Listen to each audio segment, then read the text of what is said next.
Puisqu'aujourd'hui, j'ai l'honneur de pouvoir d'avoir abouti au jour, enfin, aujourd'hui, à une médaille olympique, ce qui est un petit peu le graal de la plupart des athlètes.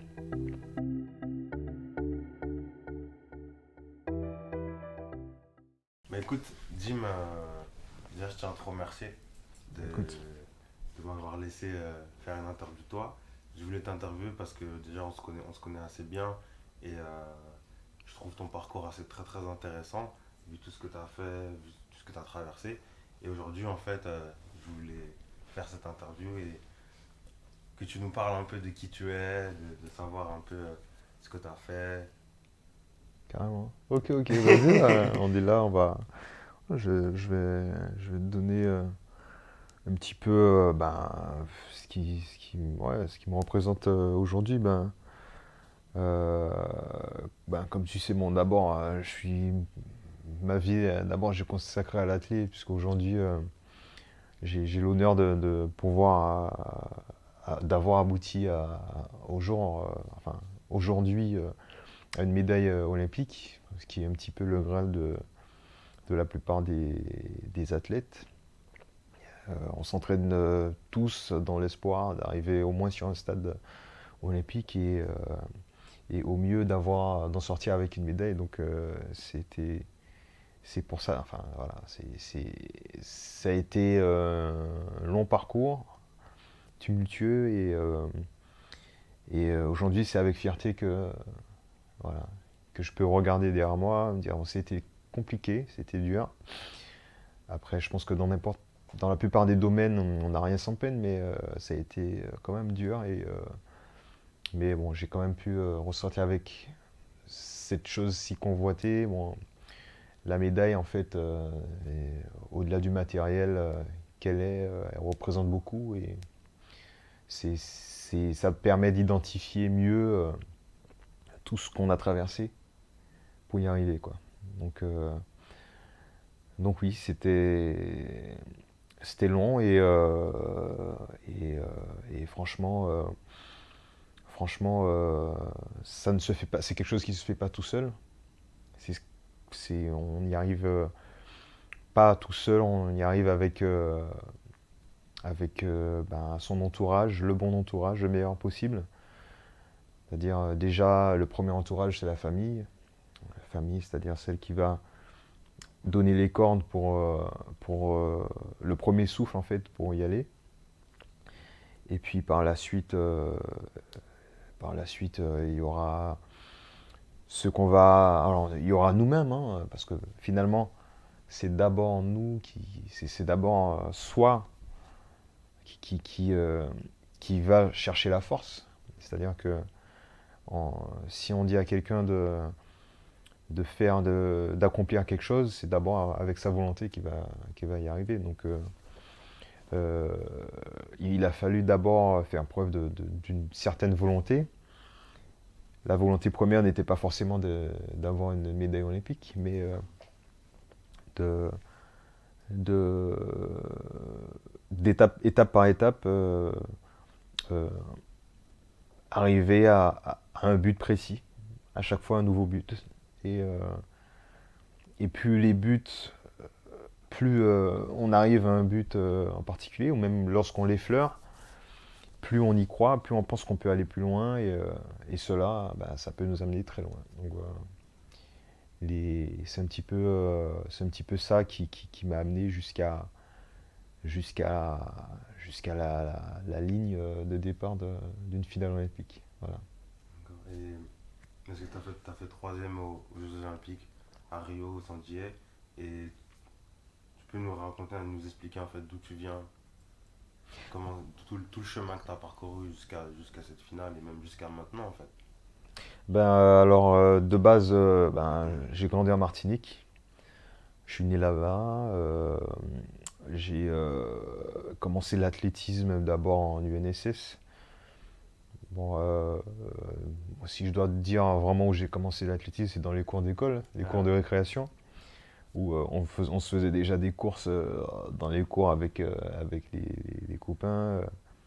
On se faisait des allers-retours et ben, voilà, c'était marrant. Bah, j'avais plutôt une préférence à l'époque pour le football, mais c'était aussi parce que bah, on arrivait facilement à s'identifier avec l'équipe de France qui avait également pas mal d'Antillais. À l'époque, il y avait Thierry Henry, Malouda, il y avait Bernard Lama, moi, que, avec lequel je m'identifiais pas mal parce que j'étais gardien de but. C'était ma place, on va dire, la place qu'on me préférait Ouais.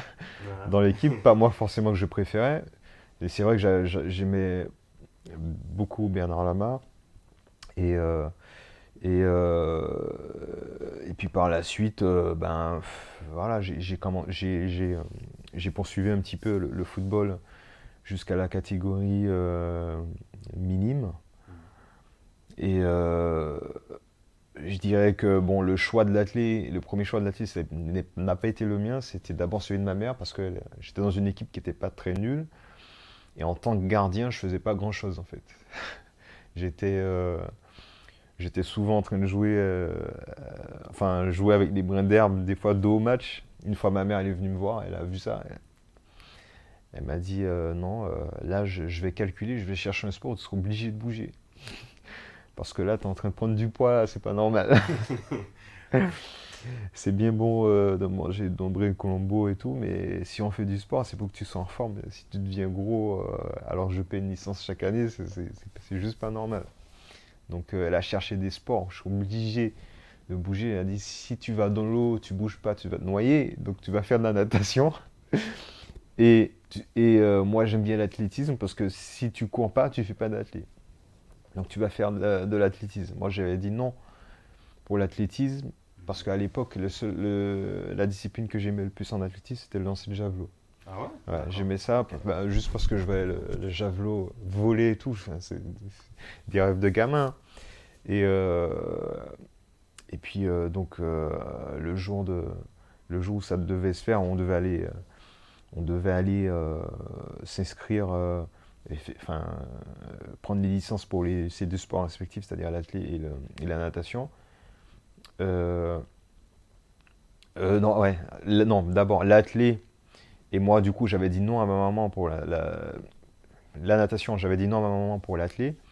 À la place, je voulais faire du VTT. Ouais. Voilà, j'ai dit je voulais faire du vélo et tout. Et le jour où on devait aller s'inscrire, ben, il n'y avait pas, il restait plus de licence en VTT. Il dit ben, par contre il reste des licences en athlé. Elle dit ben voilà, tu vas faire de l'athlétisme. Je commence à douter, je me demande même si elle n'est pas allée parler au gars avant. Et, euh, et puis donc du coup ça a commencé comme ça. Voilà. D'accord. C'est parce qu'il n'y avait pas, il restait plus de place en vélo. Et que finalement, bah, voilà, il restait qu'en athlé, il restait de la place qu'en athlé. Donc l'aventure a commencé. Et puis, bon, je ne vais pas détailler chaque moment du début, mais je sais que lorsque, lorsque j'ai commencé les compétitions en athlétisme, je gagnais enfin, on va dire assez souvent sans réellement m'entraîner en fait. Donc il y avait une certaine prédisposition au sport. Après, on prend toujours plaisir dans ce quoi on est bon, ce quoi on est fort. Et c'est ce qui a fait que finalement, j'ai commencé à ressentir du plaisir et à ressentir de l'attachement à ce sport-là. Jusqu'au jour où j'ai décidé, où j'ai eu plutôt le questionnement de me dire bah, si je m'entraîne vraiment, qu'est-ce que ça va donner. Voilà. Et j'ai commencé à m'entraîner. Ça n'a pas tout de suite marché parce que bon, j'avais des adversaires qui étaient déjà assez avancés à mon âge, qui, malgré la première année où je me suis entraîné sérieusement, m'avaient battu. Voilà. Et bon, j'ai un mental un peu de compétiteur plutôt, pardon. Et, euh, et le fait de m'être fait battre voilà, m'a un petit peu renourri davantage l'envie. Ça aurait pu m'abattre, hein, mais en fait, je pense que de base, j'étais pas comme ça. Et je pense que la plupart des sportifs qui arrivent à haut niveau, ils ont tous ce trait de caractère-là en commun. Euh, voilà, ne pas se laisser, enfin, après une expérience, on n'a pas le choix de se relever, quoi. Après un échec, on n'a pas le choix de se relever. Du coup, euh, euh, ben, j'ai cravaché, j'ai continué, j'ai pas lâché, et puis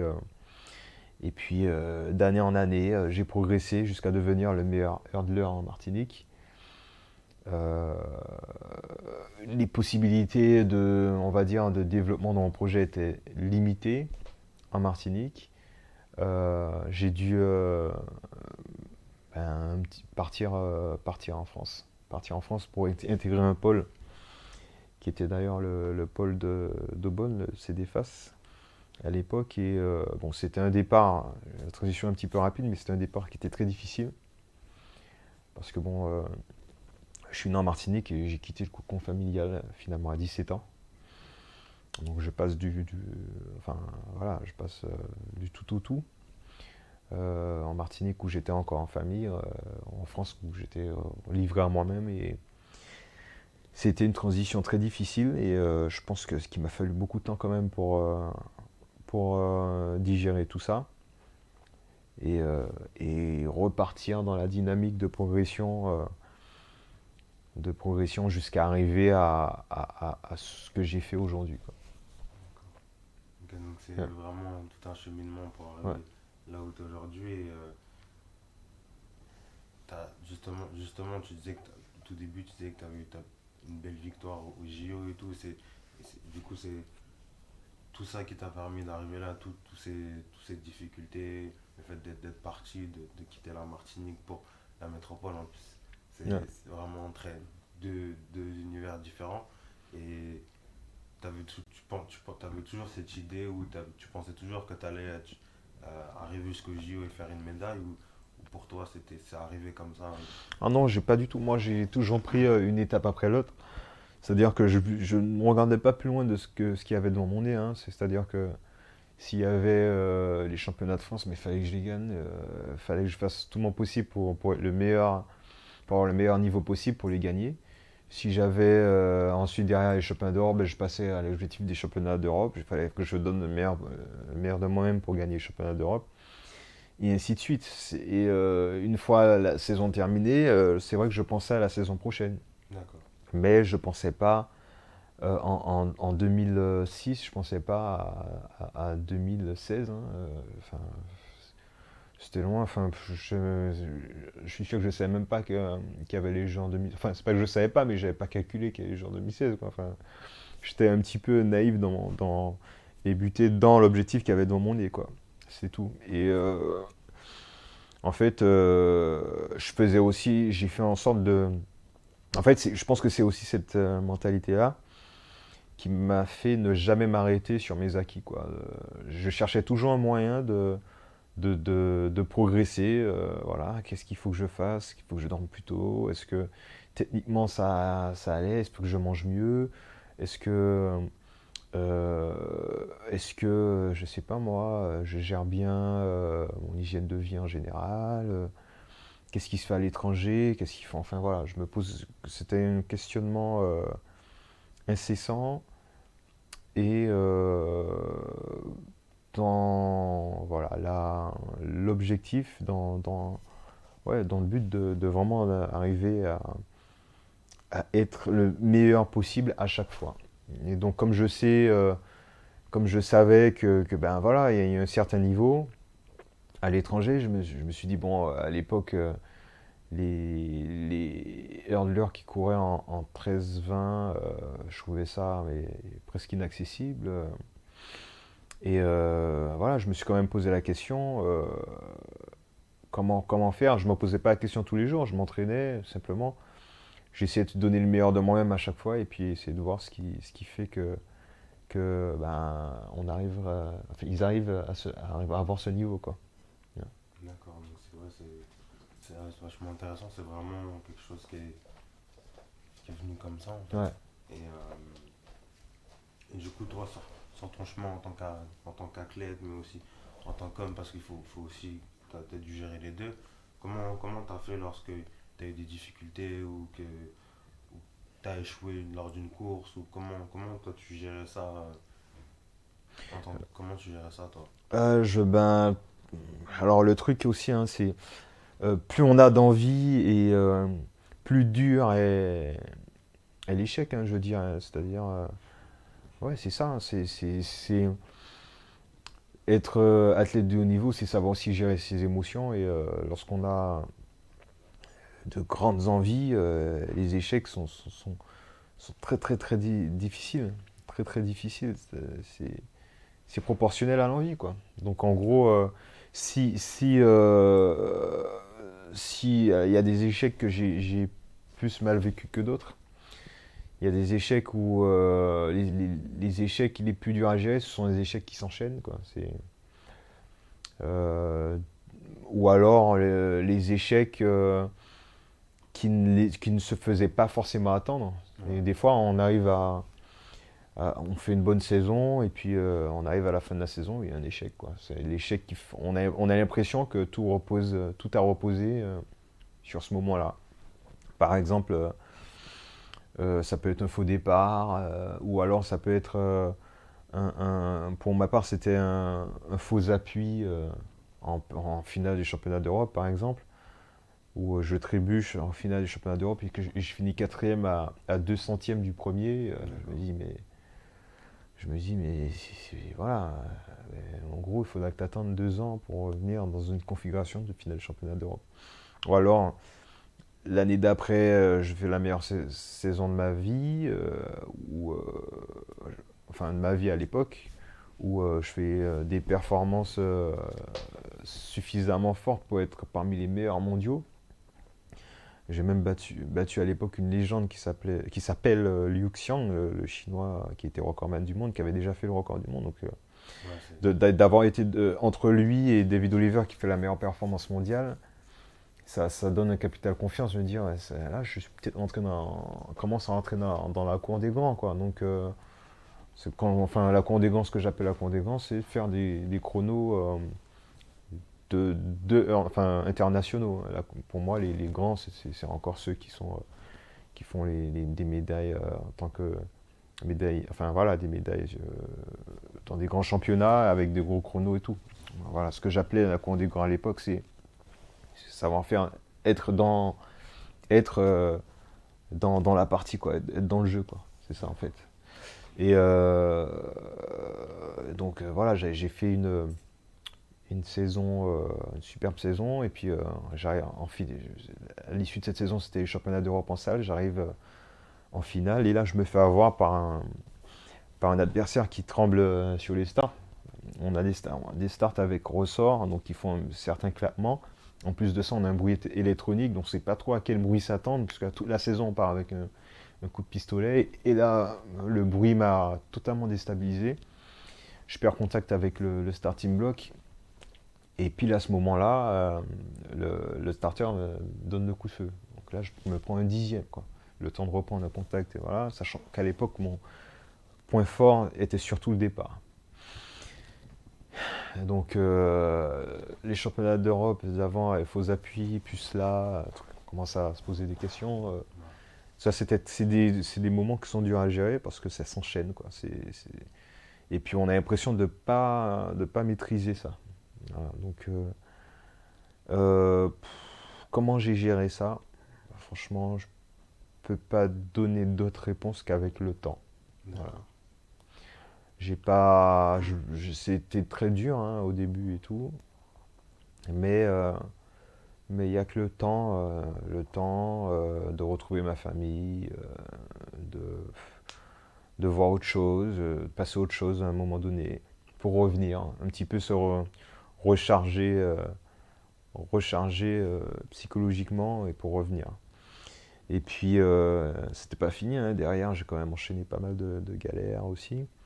Par exemple, j'ai dû quitter le pôle à un moment donné d'une façon assez forcée, qui était le pôle de l'INSEP. Et à ce moment-là, on se dit, bah, ça se trouve, c'est la fin. Bon, j'ai eu la chance d'avoir un excellent entraîneur qui m'a repris à l'époque, qui avait déjà fait des preuves avec deux de ses athlètes, qui est au nom de Giscard Samba, et qui m'a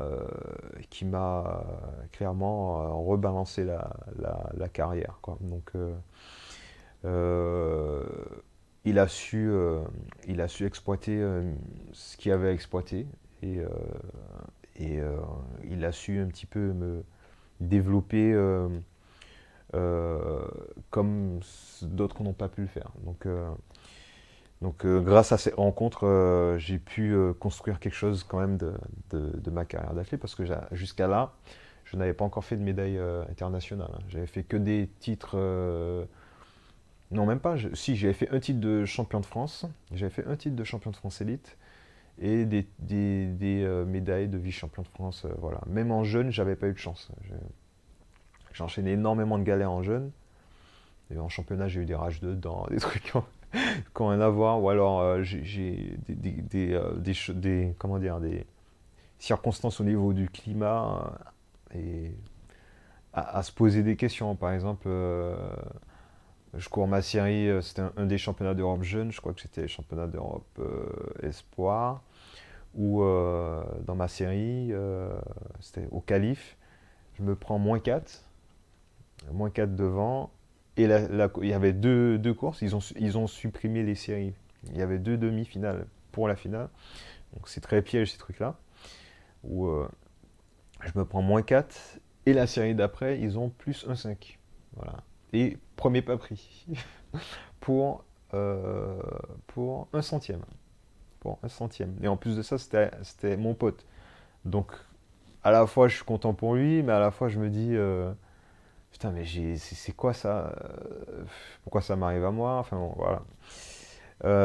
Donc, voilà, j'ai eu que des petits trucs comme ça. Ouais, j'ai une carrière avec, franchement, une belle succession d'échecs. Et ça aurait pu me détruire, et puis, mais bon, voilà, j'ai aussi une façon d'être qui est assez, comment dire, assez butée, c'est-à-dire que je vais quand même regarder constamment de l'avant, quoi. Toujours regarder de l'avant ce qu'il y a à faire. En fait, je suis pas très passé, quoi. Voilà, ce qui s'est passé, c'est passé. Et puis, je pense que voilà, faut avancer. Donc, pour revenir à début de la collaboration qui a été le penchant de ma carrière avec Giscard, voilà, il a su me construire, et puis derrière, j'ai pu enchaîner les médailles, j'ai pu devenir celui que je voulais être, c'est-à-dire avoir un niveau international avec des chronos internationaux, puisqu'aujourd'hui, bon, j'ai un record en 13-12. J'ai également un record de France euh, en salle, qui est la deuxième meilleure perf européenne. Voilà, donc ça aussi, c'était une fierté, parce que je voulais avoir un chrono voilà, qui montre que j'ai cavalé, quoi, quand même. Et que si j'ai cavalé, c'est que aussi ça a taffé derrière. Ça a taffé, et que c'était pas pour rien que je me suis mangé tous ces échecs, et que j'ai su me relever, et que voilà. Et donc, du coup, voilà,